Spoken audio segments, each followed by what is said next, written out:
क्या कह रहा था बता। अगर हम बर्फ को खाएंगे भूख मिटेगी या प्यास?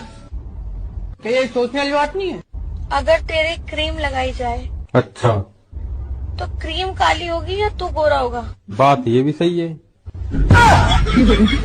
लेकिन सोचने वाली बात ये भी है कि तुम दोनों की शादी कराई जाए तो बच्चे गोरे होंगे काले। बात तो यो भी ठीक है, पर ये बता इनका रिश्ता लेके कौन जाए? इनका रिश्ता लेके जाएगा अपना भाई दुर्गेश नाइक। बात तो ये भी ठीक है, लेकिन शादी के जेवर तो हम ही बनाएंगे। हाँ तो ठीक है, दारू नमकीन मेरे तरफ से पार्टी में। डीजे वाले को भूल गए मेरी जान, डीजे तो हम ही बजाएंगे। बात तो ये भी ठीक है, लेकिन टेंट वाले को कैसे भूल गए हैं?